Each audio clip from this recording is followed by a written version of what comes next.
पूर्णात् पूर्णमुदच्यते पूर्णस्य पूर्णमादाय पूर्णमेवावशिष्यते। ॐ शान्ति शान्ति शान्ति। शङ्करं शङ्कराचार्यं केशवं बादरायणं सूत्रभाष्य कृतौ वन्दे भगवन्तौ पुनः पुनः। ईश्वरो गुरुरात्मेति मूर्तिभेदविभागिने व्योमवद्व्याप्तदेहाय दक्षिणामूर्तये नमः। ओम शांति शांति शांति। वेदांत के प्रकरण ग्रंथ विवेक चूड़ामणि पर हम लोग विचार कर रहे हैं। इसका आत्मानात्म विवेचन प्रकरण चल रहा है। इसमें स्थूल शरीर से विवेचन दिखाया गया। स्थूल शरीर अनात्मा है। क्यों है? क्योंकि उत्पन्न होता है, संघात रूप है, ये सब दिखा दिया गया। अब जो सूक्ष्म शरीर है यह भी अनात्मा है। इसके लिए इसमें सूक्ष्म शरीर में क्या क्या अवयव होते हैं और क्या क्या धर्म है, इन सबको बताया जा रहा है।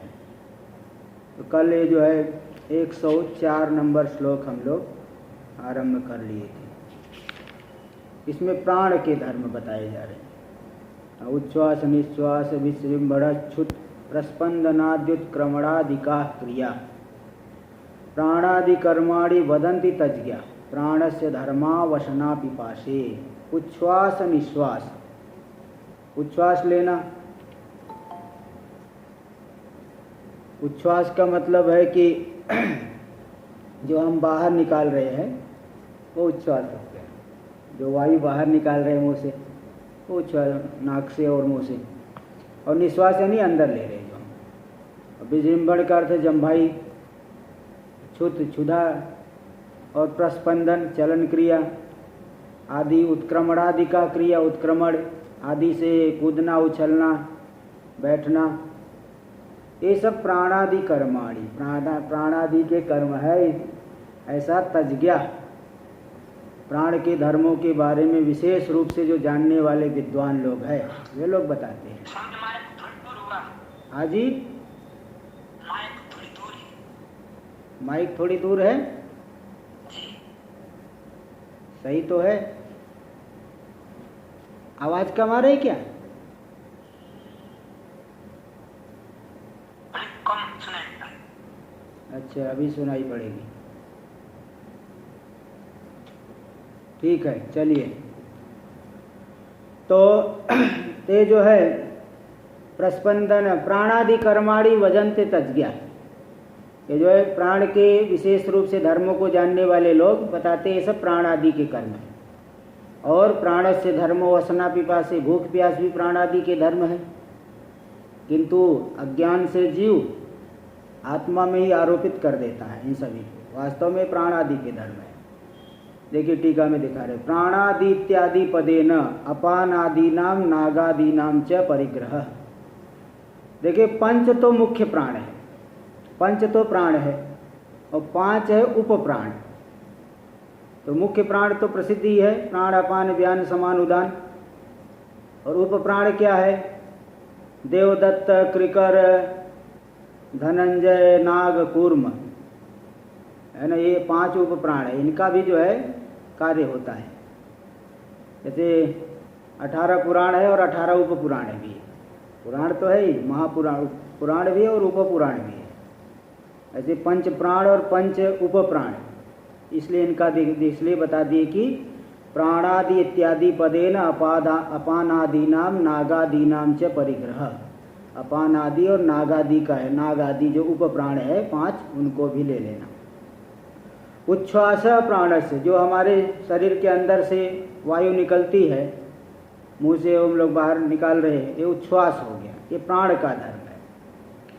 और निश्वास अपान से, जो अंदर ले जा रहे हैं, अपान का है। अपान का धर्म हो गया। और विजृंभणम जम्भाई लेना, देवदत्त नाम का एक उपप्राण है, उससे जम्भाई जो है मुंह फैला लेते हैं, जम्भाई लेते हैं।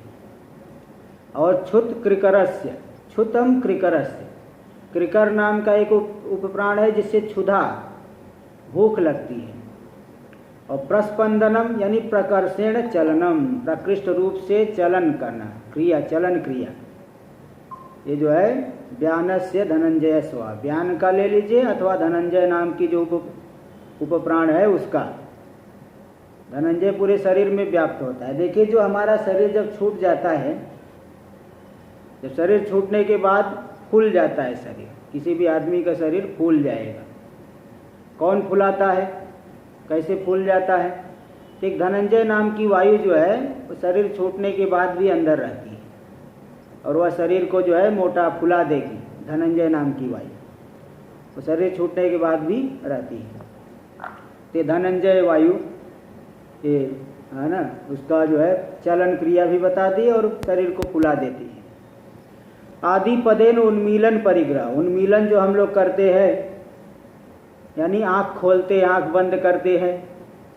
यह तत्व कूर्मस्य, कूर्म नाम की एक उपप्राण है, तो कूर्म नाम की वायु किसी के द्वारा आँख को खोलना और बंद करना, उसकी अगर वो न रहे तो आँख खोलना बंद करना नहीं हो सकता। उत्क्रमणम उदान से, जब उत्क्रमण करेंगे मरण काल में इस शरीर को छोड़ करके जाएंगे, तो उदान का, उदान वायु का ये धर्म है। आदि पदे न वमनम, वमन उल्टी करना, तदपि तस्यैव, यह भी उदान का है। और नाग, नाग वायु का अन्यत्र आता है, नाग शब्द यहाँ दिए है तो उसका वमन उल्टी करना, उल्टी जो ओमिटिंग हो जाती है, तस्यैव क्या तो उदान का है। नाग वायु का भी अन्यत्र आता है।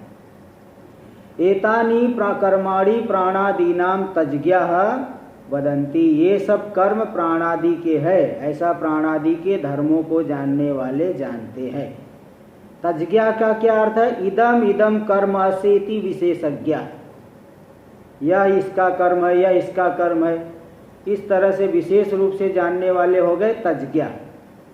उसको जानने वाले, प्राणादि के धर्मों को जानने वाले, कर्म को जानने वाले हो गए तज्ज्ञा यानी विशेषज्ञ। विशेषज्ञ लोग तो जानते हैं। एवं असना पिपासे क्षुत पिपासा, असना यानी क्षुत, पिपासा यानी प्यास, क्षुत पिपासा च प्राण स्व धर्म धर्मो, ये दोनों प्राण के धर्म है। ले कैसे मालूम पड़ा? बोले देखिए अन्वय व्यतिरेक के द्वारा। अतएव निद्रायाम क्षुत पिपासाद्य अभाव, निद्रा में भूख प्यास नहीं लगती, गहरी निद्रा में। बोले क्यों नहीं लगती? वहाँ प्राण तो रहता है, प्राण रहने पर भी प्राण में अभिमान नहीं रहता है। प्राण में अभिमान हो तो भूख प्यास का अनुभव होगा, प्राण रहने पर भी जब अभिमान नहीं रहता तब भूख प्यास का अनुभव नहीं होगा। इसलिए निद्रा में अभिमान नहीं होने की वजह से क्षुधा पिपासा आदि का अनुभव नहीं होता है। ये बताए आगे, यद्देवम अंधत्वादीनाम अनात्म चक्षुरादि धर्मत्व, आपने बताया पिछले श्लोक में भी दिखा दिया कि अंधत्व मंदत्व पटुत्व धर्म, कोई जो है अंधा हो गया, मंद, आँख से कम दिखती है, बिल्कुल नहीं दिखती है, बहुत तेज दिखती है, अच्छा सुनता है, कम सुनता है, सुनता ही नहीं है, ये सब अनात्मा जो चक्षुरादि इंद्रिया है इनका धर्म है। वो आत्मा नहीं, इंद्रिया थोड़ी आत्मा है, वो तो जड़ है, पांचों भूतों का कार्य है। ते अंधत्व आदि अनात्मा चक्षुरादि के धर्म है, ये जो आपने बताया। तो फिर ये जीवात्मा में कैसे अनुभव में आ रही है? कुतो यवा अयम आत्मा स्वात्मानम तद धर्मवंतम जानाति, जब ये सब इंद्रियों के धर्म है तो आत्मा में कैसे मालूम पड़ते हैं? ये तो हमें ही लगता है कि मैं अंधा हो गया, मैं बहरा हो गया, मैं मूक हूँ, मैं काना हूँ, ये सब जो है स्वयं अनुभव होता है जीव को। तो कुतो वा अयम आत्मा स्वात्मानम तद धर्मवंतम जानाति, यह आत्मा अपने आप को अंधत्व आदि धर्म वाला क्यों मानता है? मैं अंधा हो गया, मैं बहरा हो गया, मुझे सुनाई नहीं पड़ रहा है, ऐसा कैसे जानता है? क्योंकि तो इंद्रियों का धर्म आपने बताया। ये शंका हुई, इति शंकायाम, इस शंका का जवाब देने के लिए श्लोक नंबर 105 अंतःकरणमिति। अंतःकरणमेतेषु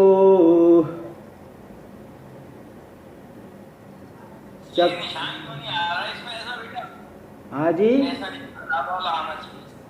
क्या कह रहे हैं? हाँ देखिए, अंतःकरणमेतेषु चक्षुरादिषु वर्ष्मणि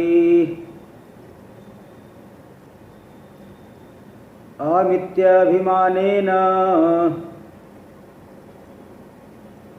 तिष्ठत्याभास तेजसा। अंतःकरणम एतेषु, एतेषु ये जो चक्षुरादि है, चक्षुरादि इंद्रियों में, और वर्ष्मणि यानी शरीर है। वर्ष्म का अर्थ होता है शरीर, इंद्रियों में, शरीर में, इन सब में अभिमान करके, अंतःकरण इन सब में अभिमान करके, सभी इंद्रियों में और चक्षु में, शरीर में, चक्षुरादि इंद्रियों में और शरीर में, अहम इत्यभिमानेन, अहम ऐसा अभिमान करके, तिष्ठत्याभास तेजसा, चिदाभास को ग्रहण करके, आभास को ग्रहण करके, इन सभी सूक्ष्म शरीर में, इंद्रियों में और स्थूल शरीर में अभिमान करके विद्यमान रहता है। तिष्ठति यानी वर्तमान रहता है, विद्यमान रहता है। तो आत्मा के प्रतिफलन को ग्रहण करके, आम अभिमान करके स्थित रहता है। तो उसी अंतःकरण के साथ अज्ञान से तादात्म्य हो जाने की वजह से ये सभी धर्म आत्मा में मालूम पड़ते हैं। अंतःकरण के माध्यम से ये अनात्मा के धर्म आत्मा में मालूम पड़ते हैं। ये बात जो है समझनी चाहिए। तो वास्तव में आत्मा में सब धर्म नहीं है। ये सब धर्म तो इंद्रियों के है, स्थूल शरीर आदि के कुछ धर्म है, किंतु अंतःकरण के माध्यम से इस सब में हम अभिमान करके, और अंतःकरण तो जड़ है, कैसे अभिमान करेगा? बोले का आभास तेजसा, चिदाभास का प्रतिबिंब ग्रहण, चैतन्य का प्रतिबिंब ग्रहण करके, चिदाभास को ग्रहण करके, उस आभास तेज से युक्त हो करके इन सब में हम अभिमान करके वर्तमान रहता है। तो चिदाभास उसमें चैतन्य का प्रतिबिंब ग्रहण हो गया। जैसे नदी में जो है चंद्रमा का प्रतिबिंब दिख रहा है, तो छोटा बच्चा कहेगा देखो वहाँ चंद्रमा दिख रहा है, वहाँ चंद्रमा दिख रहा है, चंद्रमा ऊपर है, लेकिन वह प्रतिबिंब नदी में दिखने से छोटा बालक कहेगा देखो यहाँ चंद्रमा है। इसी प्रकार शुद्ध आत्मा में तो नहीं है, किंतु उस अंतःकरण में चैतन्य का प्रतिबिंब पड़ने से आत्मा की चेतनता अंतःकरण में भासित होती है। इसलिए अज्ञान से उसी अंतःकरण में तादात्म्य अभिमान करके जीव अपने में मान लेता है। तो अंतःकरण के माध्यम से वे सभी के सभी अनात्मा के धर्म शुद्ध आत्मा में मालूम पड़ते हैं। वास्तव में शुद्ध में तो कोई धर्म नहीं है। आत्मा में जो शुद्ध स्वरूप है उसमें कोई धर्म नहीं, लेकिन तादात्म्य करके मालूम पड़ता है। देखिए ये सब बातें अब टीका में आ जाएगी।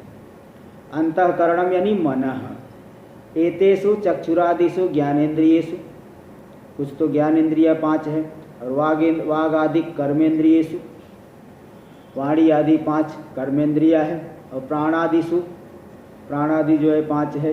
वर्ष्मणि यानी स्थूल शरीरेच, स्थूल शरीर में भी अभिमान करता है। अभिमान कैसे करेंगे? तो जड़ है।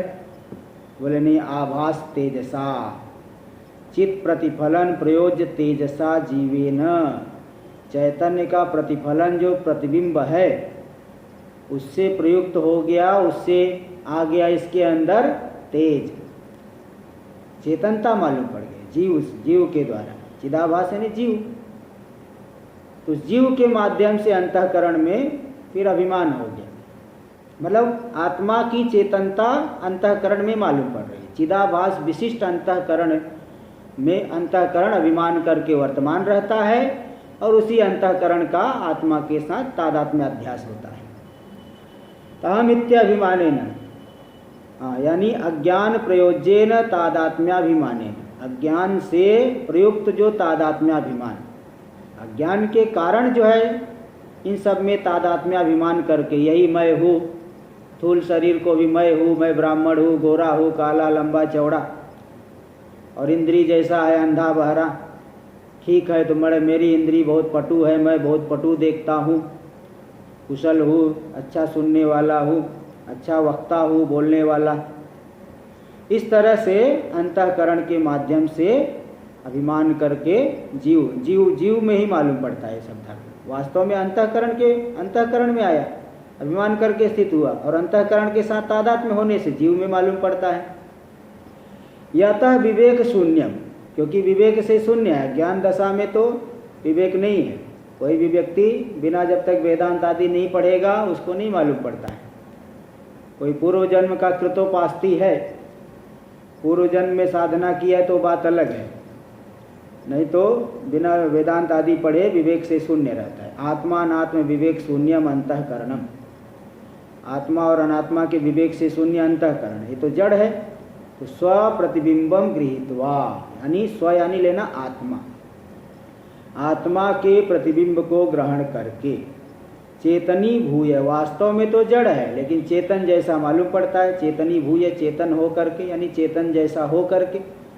चक्षुरादिकम शरीरांतम अहमिति अभिमन्यते, चक्षुरादि से लेकर के शरीर पर्यंत सभी उपाधियों में मैं ऐसा करके अभिमान करके विद्यमान रहता है। अतः तद्वश, उसी अंतःकरण के बल से आत्मा भी तद्धर्मान, उन सभी स्थूल शरीर आदि के धर्मों को अंधत्वादि जो इंद्रियों के धर्म है, इन सभी को स्वस्मिन कल्पयित्वा, अपने में कल्पना कर लेता है, और कल्पना करके अहम अंध, मैं अंधा हूँ इत्यादि रीत्या व्यवहार, इत्यादि रीति से व्यवहार करता है। हाँ, सब जो है तादात्म्य अध्यास कर लिया। तादात्म्य अध्यास की वजह से सब सारे धर्म मालूम पड़ते हैं। तो ये हो गया। सुषुप्तौ अंतःकरणे आत्म प्रतिफलनम अपि नास्ति। अब इसमें देखिए स्वयं प्रमाण दे रहे हैं। जब गहरी निद्रा में चले गए, अंतःकरण लीन हो गया। कहाँ लीन हो गया? कारण अज्ञान में। अज्ञान तो है वहाँ पे, अंतःकरण तो नहीं है। विशेष रूप से अभिव्यक्ति की उपाधि नहीं है, इसलिए आत्मा का उस विशेष उपाधि में प्रतिबिंब भी नहीं पड़ रहा है। सुषुप्तौ अंतःकरणे आत्म प्रतिफलनम अपि नास्ति, है ना, आत्म प्रतिफलन नहीं है, इसलिए अंतःकरण के माध्यम से अंधत्वादि धर्म भी आत्मा में नहीं मालूम पड़ते। इसलिए अहम अंध इत्यादि व्यवहारोपि नास्ति, मैं अंधा हूँ, मैं मूक हूँ, मैं वक्ता हूँ, ये सब व्यवहार भी नहीं है, क्योंकि वहाँ अंतःकरण ही नहीं है। इसलिए अंतःकरण के माध्यम से आत्मा में वे सब धर्म नहीं मालूम पड़ते। एवं स्वप्ने प्रतिफलन सत्वेपि, स्वप्न में अंतःकरण तो है किंतु इंद्रिया नहीं है।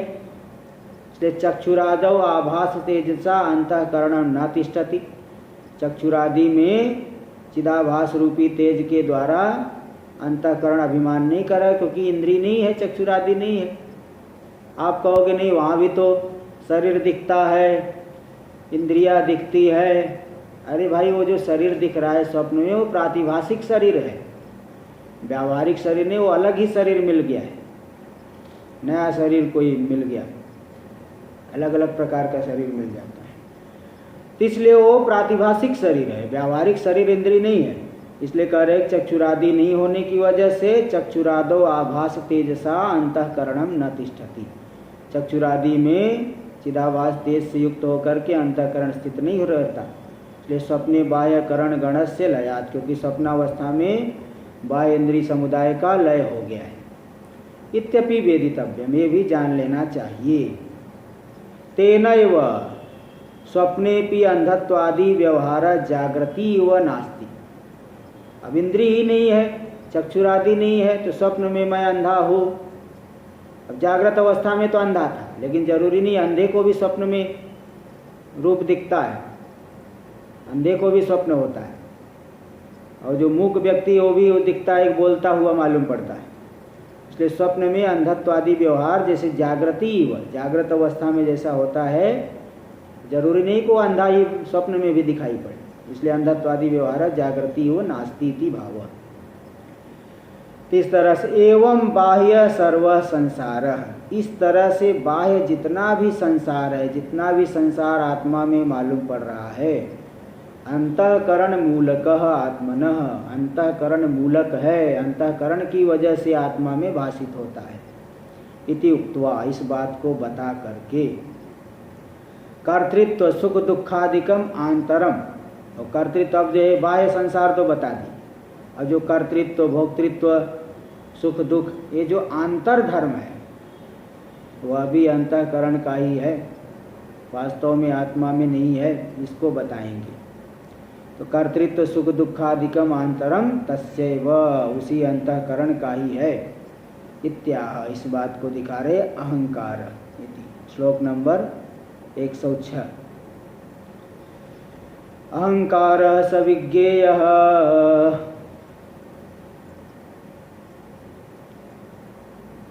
कर्ता भोक्ताभिमान्ययम्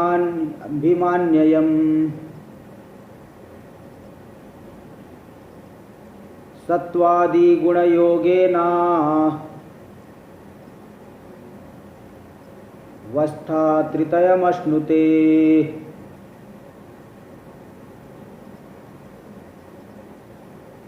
अहंकार सविज्ञेय, वही जो चिदाभास विशिष्ट अंतःकरण है वही है अहंकार।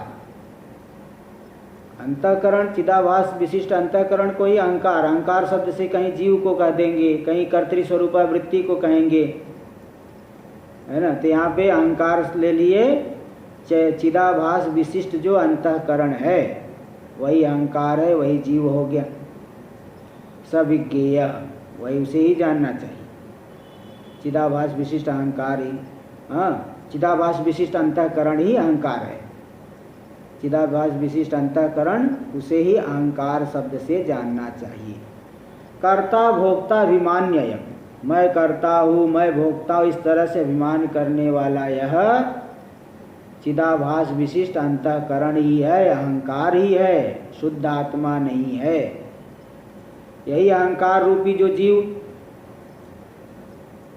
सत्वादि गुण योगेन, सत्वादि गुण के उद्भव और अभिभव से, कभी सत्व गुण ज़्यादा हो जाता है, रहते तीनों गुण हैं, किंतु कभी सत्व गुण ज़्यादा रहेगा, तमोगुण कम रहेगा, रजोगुण कम रहेगा, कभी रजोगुण ऊपर उठ गया। जैसे देखिए, जिस काल में आपका मन एकदम शांत है, मन में कोई चंचलता नहीं है, एकदम शांत है, कोई भी बात आपको कोई बताता है तुरंत समझ जाते हो, ज़्यादा को मन इधर उधर भाग नहीं रहा है और विषयों की लालसा भी उस समय नहीं है, समझ लीजिए सत्व गुण आपके अंदर बढ़ा हुआ है, सत्व गुण का उत्कर्ष है, इसलिए मन आपका चंचल नहीं है, विषयों की लालसा उस समय नहीं है, तुरंत कोई भी बात आपके समझ में आती है। तो रजोगुण भी थोड़ा है, तमोगुण भी है, लेकिन सत्वगुण बढ़ा हुआ है। और वही जब रजोगुण बढ़ जाता है, मन बहुत चंचल रह जाएगा, विषयों में तुरंत हर जगह जो है अच्छा, ये बड़ा अच्छा है, ये मुझे मिल जाता, बहुत अच्छा है, मैं इसे मिल जाता सुखी हो जाता, ऐसी बुद्धि होने लगेगी उस समय, मतलब रजोगुण बहुत बढ़ा हुआ है। अब मन चंचल रहता है तो कोई बात बताने से समझता भी नहीं ठीक से, मन ही चंचल है तो कहाँ समझेगा। तो विषयों की तरफ बहुत भागता है मन, जब रजोगुण बढ़ा हुआ है। और तमोगुण बढ़ा हुआ हो तो बैठे बैठे ही आपको नींद आने लगेगी, जम्भाई आएगी, आलस आएगी, आलस से प्रमाद, अरे कल कर लो, कल कर लूँगा, कल कर लूँगा, क्या है अभी, कौन सी जल्दी है। ये तो तमोगुण का ये सब काम है। तो तमोगुण बड़े होने पर प्रमाद करते रहेगा, आलस्य करेगा, निद्रा आएगी, तंद्रा निद्रा आलस्य जम्भाई, ये सब जो है तमोगुण बढ़ने पर ये सब आते हैं। तो है तो तीनों की तीनों गुण, किंतु कभी कोई ज़्यादा हो गया, कोई कम हो गया, बस यही बात है। तो सत्वादि गुणों के योग से, गुणों के संबंध से अवस्था त्रितयम अश्नुते, यही जो अहंकार है, अहंकार का अर्थ बता दिए, चिदाभास विशिष्ट अंतःकरण, यही अभिमान करने वाला, यही कर्ता भोक्ता है, शुद्ध आत्मा नहीं है। शुद्ध आत्मा में तो आरोपित कर दिए। तो चिदाभास विशिष्ट अहंकार ही, अंतःकरण ही, जिसको अहंकार शब्द से कहा, सत्वादि गुणों के संबंध से अवस्था त्रितयम अश्नुते, 3 अवस्थाओं का भोग करता है। बता दिया था पहले भी, जागृत अवस्था जिसमें हम लोग इंद्रियों के द्वारा विषयों का अनुभव करते हैं, और एक स्वप्नावस्था है जहाँ पे जाके अपनी महिमा का अनुभव करता है जीव। वहाँ नाना प्रकार के जो है संस्कार की वजह से नाना प्रकार की सृष्टि का अनुभव करता है, और गहरी निद्रा में सो गया। निद्रा भी जरूरी होती है ना, निद्रा बहुत जरूरी है, नहीं तो जो है पागल हो जाएगा आदमी। तो गहरी निद्रा का भी अनुभव करता है। तो ये सत्वादि गुणों के संबंध से 3 प्रकार की अवस्थाओं का यह चिदाभास विशिष्ट अहंकार, अंतःकरण ही, जिसको अहंकार शब्द से कहा जा रहा है, वही अनुभव करता है। टीका में देख लीजिए आगे। एवं चित प्रतिबिंब विशिष्टम अंतःकरणम एव, चैतन्य के प्रतिबिंब से विशिष्ट अंतःकरण ही चक्षुरादौ शरीरे च अहमित्यभिमानेन वर्तमान। वही चिदाभास विशिष्ट अंतःकरण ही चक्षुरादि में, चक्षुरादि इंद्रियों में और स्थूल शरीर में अहमित्यभिमानेन, मैं ऐसा अभिमान करके वर्तमान होकर के अहंकार इति विज्ञेय, उसी को अहंकार शब्द से जानना चाहिए। स इति विधेय प्राधान्यात निर्देश, यहाँ बोले पुल्लिंग क्यों दे दिए, क्योंकि अंतःकरण शब्द जो है नपुंसक लिंग में चलता है। अंतःकरणम देखिए 105 नंबर के श्लोक में देखिए, अंतःकरणम एतेषु, अंतःकरणम नपुंसक लिंग है, और स तो पुल्लिंग है, क्योंकि नपुंसक लिंग में तद बनेगा, तद, तत्ते तानी, और पुल्लिंग में बनता है सह तौ ते। व्याकरण जानने वाले जानते हैं। बोले अंतःकरण नपुंसक लिंग है, स पुल्लिंग का प्रयोग कैसे कर दी? बोले नहीं, स इति विधेय प्राधान्यात निर्देश। एक तो होता है उद्देश्य, एक होता है विधेय। जैसे हम कहें कि देवदत्त बहुत ईमानदार है, देवदत्त बहुत निष्ठावान है। ईमानदार को कहते हैं निष्ठावान, संस्कृत भाषा में बड़ा निष्ठावान आदमी है, शिष्ट है, शिष्ट पुरुष है। तो देवदत्त बड़ा ही निष्ठावान है। देखो यहाँ उद्देश्य हो गया देवदत्त, और क्या विधान किया जा रहा है? निष्ठा का, उसके अंदर निष्ठा है। देवदत्त को उद्देश्य करके निष्ठा का विधान किया जा रहा है। उद्देश्य हो गया देवदत्त और विधेय हो गई निष्ठा, वह बड़ा निष्ठा वाला है। जैसे कि चैत्र बहुत धनी है, चैत्र हो गया उद्देश्य, धन हो गया विधेय। इसी प्रकार अंतःकरण ही अहंकार है, अंतःकरण है उद्देश्य, अहंकार है विधेय। तो अहंकार शब्द पुल्लिंग में चलता है, इसलिए विधेय को देख करके पुल्लिंग स शब्द का प्रयोग कर दिया, और उद्देश्य अंतःकरण को ध्यान में रखते तो नपुंसक लिंग का प्रयोग करना पड़ता। ये व्याकरण की बात यहाँ दिखा दी है। जिसको व्याकरण नहीं आता है इस पे ज़्यादा ध्यान देने की आवश्यकता नहीं है, नहीं फालतू में टेंशन होगा। स इति विधेय प्राधान्यात निर्देश, स यहाँ जो शब्द दिया गया है विधेय यानी अहंकार, विधेय विधान किया जा रहा है किसका? अहंकार का। उस अहंकार की पुल्लिंग में चलता है तो उसकी प्रधानता से स ऐसा कर दिए, नहीं तो अंतःकरण उद्देश्य की प्रधानता से लेते तो तत्शब्द का प्रयोग करना पड़ता। अयमेव कर्ता भोक्ता इति अभिमानी, है ना, यह जो है चिदाभास विशिष्ट अंतःकरण जिसको अहंकार शब्द से कहा जा रहा है, यही अभिमान करने वाला है कि मैं करता हूँ, मैं भोगता हूँ। करने वाला मैं हूँ, भोगने वाला मैं हूँ। अरे शुद्ध आत्मा में कभी होता है क्या? आप जरा, जैसे आपका शरीर बहुत गौर वर्ण का है, आप बहुत गोरे हो, हाँ, अब जब शरीर में अभिमान रहेगा, अरे मैं कितना गोरा हूँ, अंतःकरण इसके साथ जुड़ा हुआ है, मैं कितना गोरा हूँ, मैं जो है कितना सुंदर दिखता हूँ। और वही जो है शरीर में तादाद में जब हटे तो देखो अरे क्या जो है लोग मर जाते हैं, कहाँ चले जाते हैं पता नहीं, ये बड़े बड़े राजा चले गए, बड़े बड़े वीर चले गए, बड़े बड़े सुंदर लोग मिट्टी में मिल गए, क्या रखा है। उस काल में जब विवेचन रहता है ना, तो शरीर के धर्म को आत्मा में आरोपित नहीं करता। और जब जरा सा जो है असावधान हुआ, शरीर में बड़ा जो है अहंता ममता बुद्धि आई, अरे मैं कितना गोरा हूँ, मैं कितना अच्छा हूँ, मैं कितना सुंदर दिखता हूँ, इस तरह से ये जो है जुड़ गया ना इन सब चीज़ों से, तो अभिमान कर लेता है। वास्तव में शुद्ध आत्मा में नहीं, लेकिन अंतःकरण के माध्यम से वहाँ प्रतीत हो रहा है। ये तो अंतःकरण का ही धर्म है, कर्तृत्व भोक्तृत्व। इसलिए वास्तव में अयम एव, ये जो अहंकार है, यहाँ भी देखो पुल्लिंग शब्द दे दिए, श्लोक में आया था अहंकार सविज्ञ कर्ता भोक्ता अभिमानी अयम, अभिमान्ययम, अभिमानी अयम, अयम पुल्लिंग शब्द है। तयम जो ये जो अहंकार है, अहंकार का मतलब क्या हुआ, चिदाभास विशिष्ट अंतःकरण। या अंतःकरण ही कर्ता भोक्ता है, मैं करता हूँ मैं भोक्ता, इस तरह से अभिमानी, अभिमान करने वाला शुद्ध आत्मा थोड़ी है। और यही तीनों गुणों के योग से तीन तीन अवस्था का अनुभव करता है। अस्य सत्व रजस तमो रूप गुणत्रयमय प्रकृति कार्यत्वात्, ये जो अंतःकरण है त्रिगुणात्मक प्रकृति का कार्य है। सत्व रजस तमो रूप, माया तीन गुण वाली है, उसी का कार्य अंतःकरण परंपरा से। ये सब सारी बातें तो आप जानते हो, बताया जा चुका है। तो सत्व रज और तमो रूप तीन गुणों, त्रिगुणात्मक जो प्रकृति है, माया है, उस माया का कार्य है यह अंतःकरण।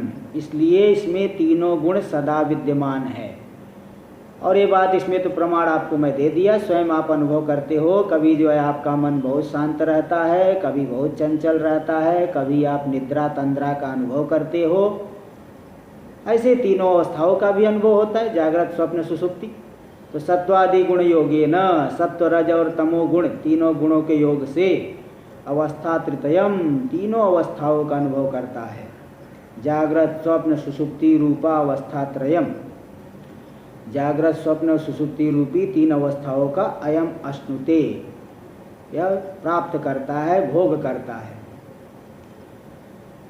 रजोगुण योगे न जागर, यहाँ जो है टीकाकार कह रहे कि रजोगुण की प्रधानता जागृत अवस्था में रहती है तो तीनों गुण, किंतु रजोगुण की प्रधानता रहती है। जागृत अवस्था सत्व योगे न स्वप्न, सत्व जब उद्भूत हुआ तो संस्कार के माध्यम से स्वप्न देखता है, स्वप्न। और तमसा सुसुप्ति, तमोगुण ज़्यादा बढ़ गया तो गहरी निद्रा में चले गया। इति भेद है, इस तरह से ये भेद है।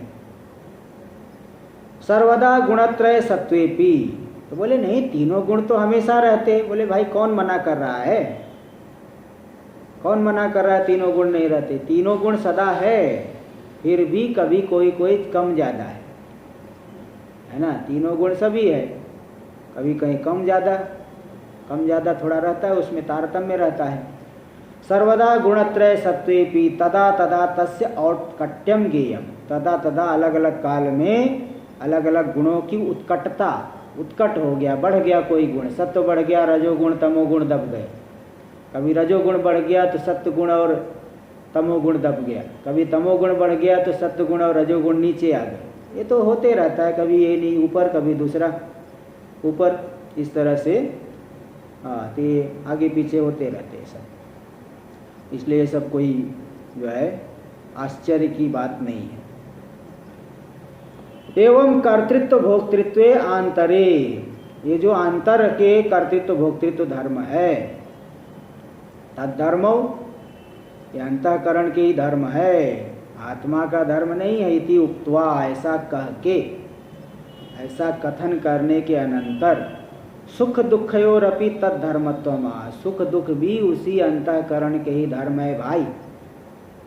आप अपने में नहीं लेना, शुद्ध आत्मा में नहीं रहता है, अंतःकरण का ही धर्म है। हम लोग अविवेक से आत्मा में आरोपित करते हैं। अब इस बात को दिखा रहे, श्लोक नंबर 107 107 में आ रहा है, देखेंगे हम लोग। विषयाणामानुकूल्ये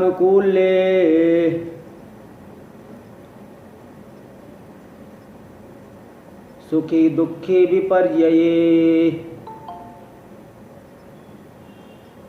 सुखं दुःखं च तद्धर्मः सदानंदस्य नात्मनः।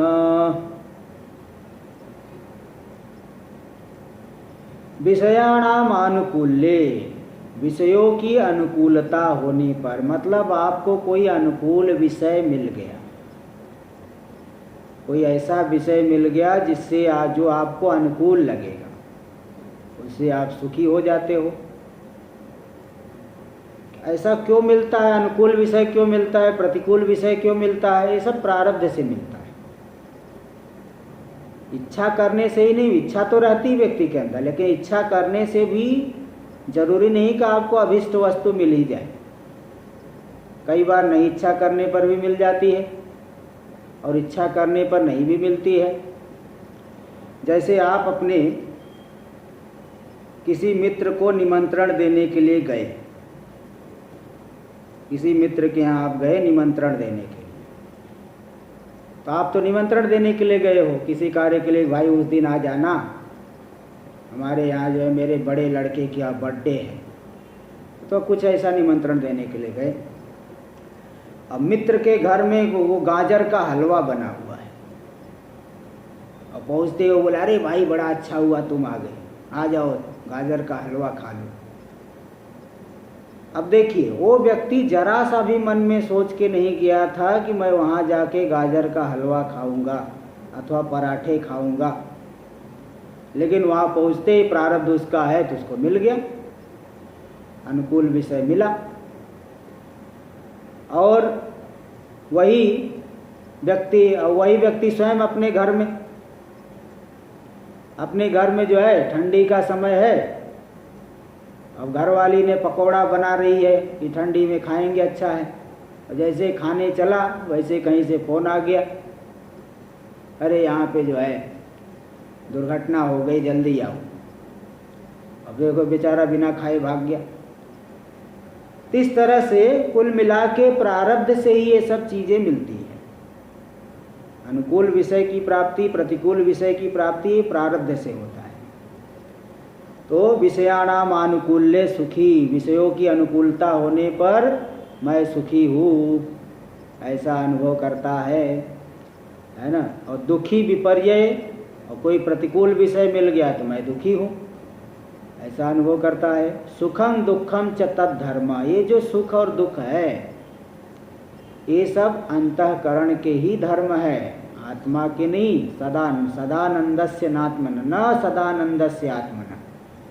जो आत्मा तो सदा आनंद स्वरूप है, लेकिन कैसे मालूम पड़ा सदा आनंद स्वरूप है?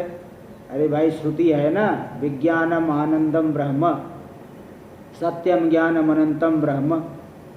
विज्ञान स्वरूप है, आनंद स्वरूप है, परमानंद रूप है, सत्य स्वरूप है, त्रिकाला बाध्य है। ये सब चीज़ें जो है बारंबार श्रुतियों में आई है, जगह जगह है। तो आत्मा की आनंद रूपता का रसो वैसह रसम ये वयम लब्ध्वा आनंदी भवति, वह रस है, सार है, आनंद स्वरूप है। उस आनंद रूपता को ही विषयों में वो देखता रहा है कि विषयों के साथ संबंध होने से, चंचलता दूर होने से आनंद रूपता का अनुभव करता है। तो आत्मा का ही आनंद विषयों में दिखता है, विषयों में उसको मालूम पड़ता है अविवेक से। इस तरह से यहाँ पे सुखम दुखम च तद्धर्म, ये जो सुख दुख है ये अंतःकरण के धर्म है, न आत्मना सदानंद से। तो सदानंद आत्मा है, सदा आनंद रूप आत्मा, उसका धर्म ये नहीं है। टीका में देख लीजिए, विषयाणाम मतलब कौन से विषय? शब्दादि नाम, शब्द स्पर्श रूप रसगंध 5 विषय, इनका आनुकूल्य, अनुकूलता होने पर, अनुकूल विषय की इच्छा अनुसारेण, इच्छा के अनुसार मतलब इष्ट विषय मिल गया, तो इष्ट विषय मिला, प्रारब्ध से इष्ट विषय मिल गया, उसकी संप्राप्तो सुखी, प्राप्ति होने पर क्या अनुभव करेगा? मैं सुखी हो गया। हम सुखी थी प्रतीति, मैं सुखी हूँ, ऐसी प्रतीति होती। और विपर्यय, विपरीत मतलब प्रातिकूल्येन स्वेच्छा विरोधेन, इच्छा के विरुद्ध विषय की प्रसक्ति हो गई, प्राप्ति हो गई, प्रसक्तो दुखी, मैं दुखी हो गया, अहम दुखी इति अभिमान, ऐसा अभिमान होता है। अतः सुखम सुखम दुखम च तद्धर्म, सुख और दुख जो है ये अंतःकरण के ही धर्म है। तद इच्छानुरोधित्वात् तयो, क्योंकि अंतःकरण में इच्छा होती है और इच्छा के अनुसार विषय मिला। जो पहले से संस्कार बना के रखा है कि ये मुझे इष्ट पड़ता है, अनुकूल पड़ता है, वह मुझे अनिष्ट करता है। इष्ट वाला जो भी इष्ट बना के रखा है आकार बड़ा अच्छा है, वो मिल गया तो सुखी होगा, और जिसको अनिष्ट मान करके रखा वो मिल गया तो दुखी होगा। इच्छा जो है अंतःकरण का धर्म है, और इच्छा के अनुसार विषय मिला तो सुखी हुआ, इच्छा के प्रतिकूल विषय मिला तो दुखी हुआ। तो इच्छा का अनुसरण कर रहा है सुख दुख, और इच्छा अंतःकरण का धर्म है, इसलिए सुख दुख भी अंतःकरण का धर्म है। क्योंकि सुख दुख इच्छा का अनुसरण करने वाला है। इच्छा के अनुसार मिला तो सुख, इच्छा के विपरीत मिला तो दुख।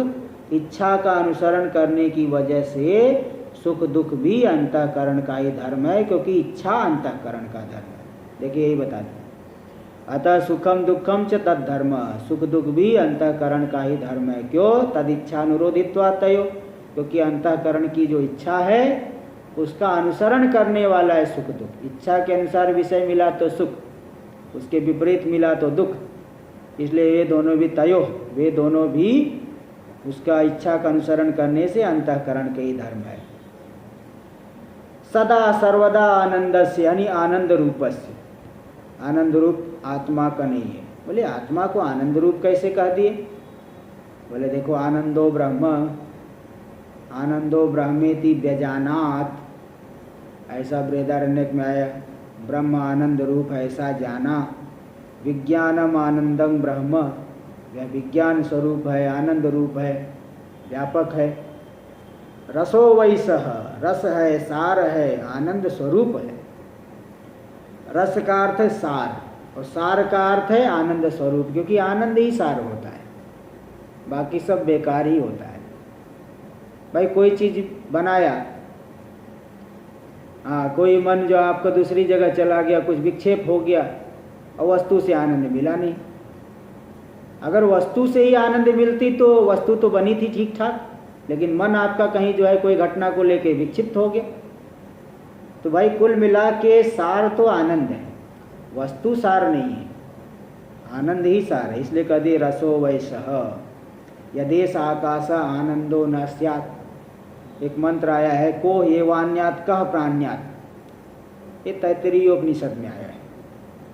को एवान्यात् कह प्राण्यात् यदेश आकाश आनंदो न स्यात्, है ना। कौन प्राणन क्रिया करता, कौन अपानन क्रिया करता, यदि आकाश व्यापक परमात्मा आनंद रूप नहीं होता। आनंद रूप है, उसी आनंद की प्राप्ति के लिए वही सब सारी क्रियाएं कर रहे हैं।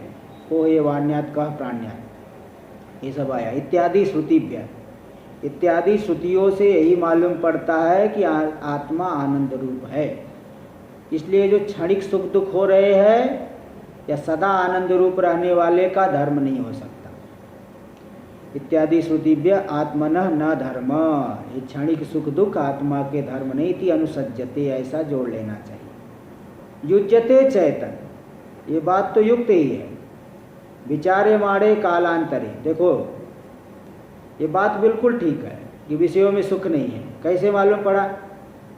विचारे माड़े, विचार करने पर ये बात ठीक मालूम पड़ेगी। कैसे? देखिए, कालांतरे यह शब्द सुखम अजीजनत, किसी काल में जो शब्द आपको सुख दिया, अन्य काल में वही दुख दे रहा है। शास्त्रीय संगीत सुन रहे हो, आपको बड़ा अच्छा लग रहा है, और पता चला आपका कोई प्रिय व्यक्ति का वियोग हो गया, किसी प्रिय वस्तु का वियोग हो गया, वही शास्त्रीय संगीत आपको दुख देगा। और इसी प्रकार वस्त्र आभूषण सब सभी चीज़ें यही है। इसलिए बात है ना कि एक बार एक महात्मा जी जो है ट्रेन में जा रहे थे, अब वो पहने हुए सोने की चेन और सोने की अंगूठी, अब संयोग से उस ट्रेन में डाकू लोग चढ़ गए, और डाकुओं ने तुरंत उनके कनपट्टी पे बंदूक लगा दी, जल्दी निकालो नहीं मार देंगे। उन्होंने कहा, अरे भाई तेरे को यही चाहिए, ले लेना, इसको हटा इधर। बंदूक हटाए तो ये ले ले। वो तुरंत निकाल के दे दिए। उसने कहा महात्मा जी आप तो बड़े अच्छे आदमी हैं। उसने कहा भाई अब जान बचाने के लिए तो करना ही पड़ेगा ये सब।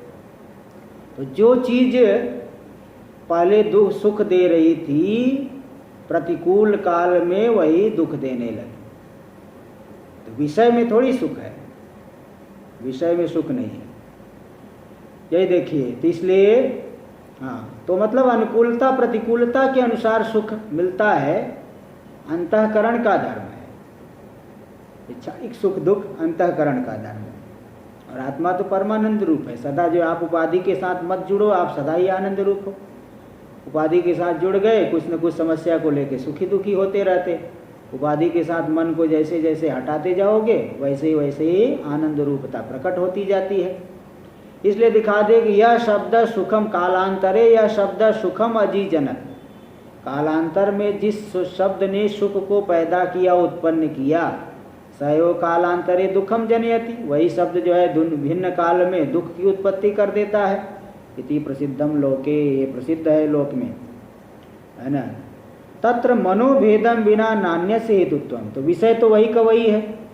अब अंतःकरण की अवस्था भिन्न भिन्न है, इसको लेकर के ही एक ही विषय से सुख और दुख कहा जा सकता है।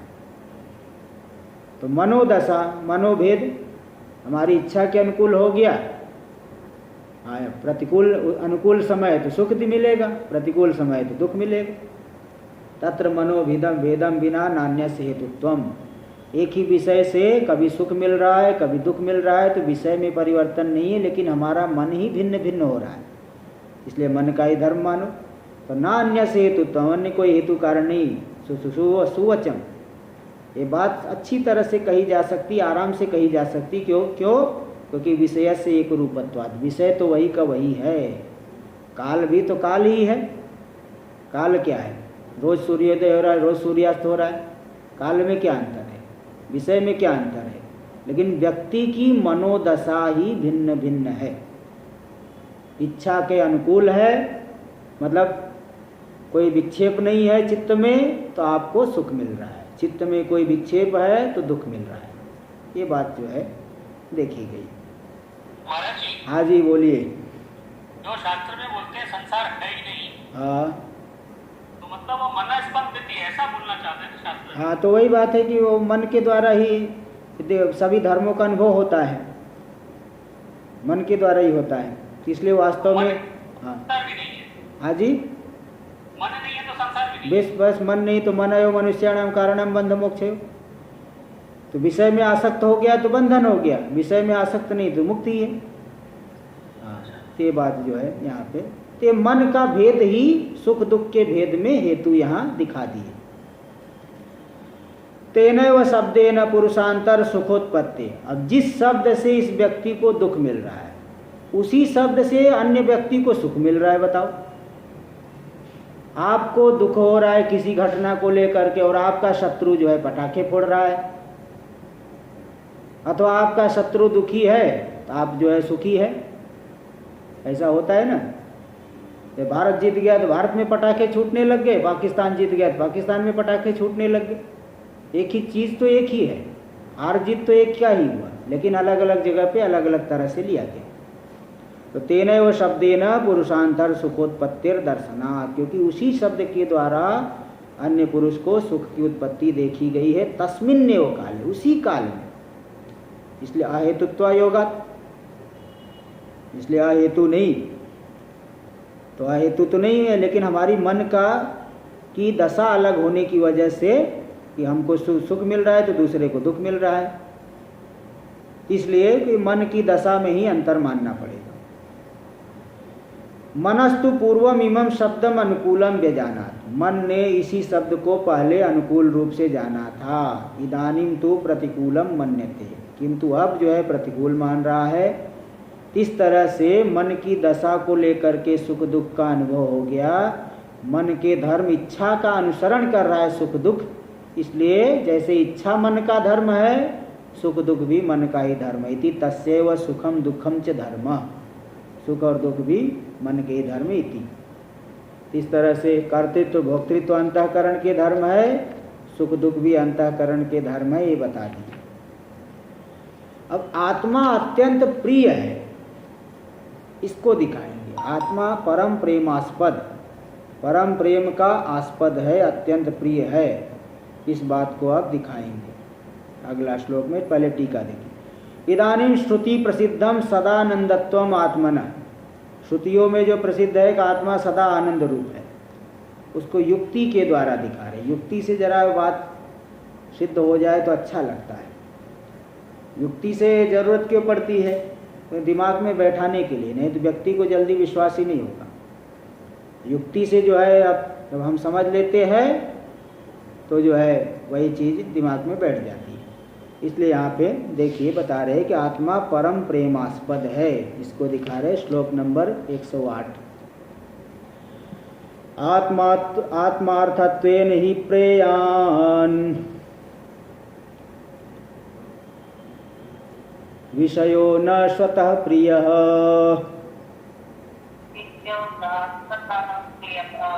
स्वत एव हि सर्वेषाम्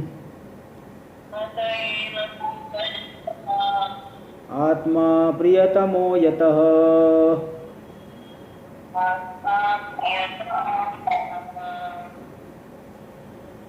आत्मार्थत्वेन ही प्रेयान विषयो, जो विषय है आत्मा के लिए प्रिय है।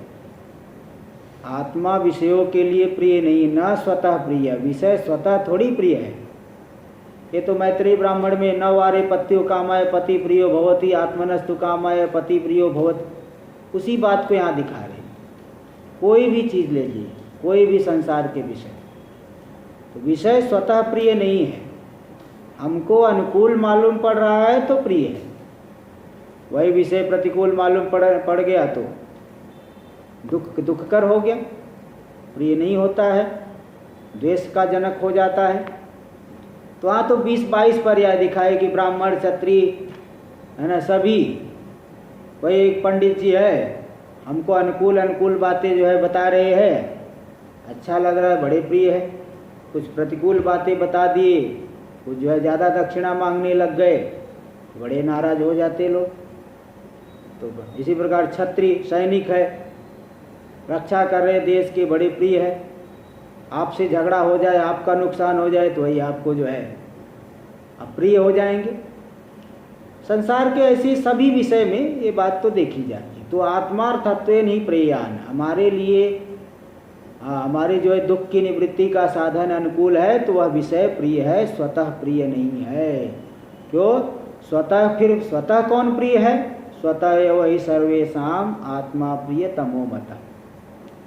स्वतः तो सभी के लिए आत्मा ही अत्यंत प्रिय है।